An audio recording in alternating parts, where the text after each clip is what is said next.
Census কৰিবলৈ আহিছিলোঁ, এতিয়া ঘৰৰ পৰা হৈ থাকিলোঁ। ঘূৰি ফুৰিছোঁ পথাৰৰ মাজতে, কোনটো ঘৰ এনেকুৱা বেয়া জেগাত চেঞ্চাছ কৰিব ডিউটি পেলাইছে এইফালে। আজি ভাবিলোঁ ভিডিঅ'ৰ মাধ্যমেৰে মই মোৰ চেঞ্চাছৰ অভিজ্ঞতা মোৰ দেখুৱাম। ইমান দিন ভিডিঅ' নবনোৱাৰ কাৰণটো গম পাইছে চাগে, কাৰণ মোৰ ঘৰটো সম্পূৰ্ণ বয়বস্তুত যিহেতু বানপানী ক্ষতি হ'ল, মনটো খুব বেয়া, ভিডিঅ' বনাবলৈ মন নাছিলে। কিন্তু যি হ'ল তাক ভাবিতো লাভ নাই, আমি আহিবলগীয়া কামখিনি ভালকৈ কৰিব লাগিব। চৰকাৰ দায়িত্ব ভালদৰে পালন কৰিছোঁ, এতিয়া চৰকাৰে চকু মেলি চালে হৈ, এয়াই অনুৰোধ। বৰ্তমান মই ভাবি আছোঁ যে চেঞ্চাছৰ ভাল ৰাস্তা পৰিব, আগৰ অকণমান ক্লিপ দেখুওৱাৰ দৰে, কিন্তু ৰাস্তা একচুৱেলি এনেকুৱাই শাকো পাৰ হ'ব লাগে, পথাৰ মাজে মাজে যাব লাগে, ক'ত নিজৰা পাৰ হ'ব লাগে, মানে এনেকুৱা বেয়া ৰাস্তাত পৰিছে। আচলতে মেপৰ মতে এনেকুৱা, কিন্তু মই হ'লোঁ শিৱসাগৰৰ ছোৱালী, তাত মই লোকেল ছোৱালী, ইয়াত মোৰ এইটো হৈছে জেগা মই চিনি নাপাওঁ, নতুন আহিছোঁ, একো নেজানো, ক'ৰ ৰাস্তা বাৰু চিনি পাওঁ। পথাৰ মাজে মাজে গৈ মানুহৰ ঘৰৰ পিছফালেদি গৈ মই মানুহৰ ঘৰ ওলাইছোঁগৈ, কিন্তু ঘৰৰ মানুহবিলাক ইমান লেতেৰা নহয়, মই সঁচা কথা কৈছোঁ দেই।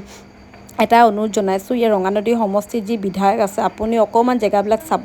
জেগাটো হৈছে আপোনাৰ লালুক কেহুতলি বুলি কয়, আপুনি পৰ্যবেক্ষণ কৰিব। মানুহবিলাক অনা অসমীয়া আৰু সমস্ত লেতেৰা মানুহ, একদম বহুত লেতেৰাকৈ ৰাখে জেগাবিলাক।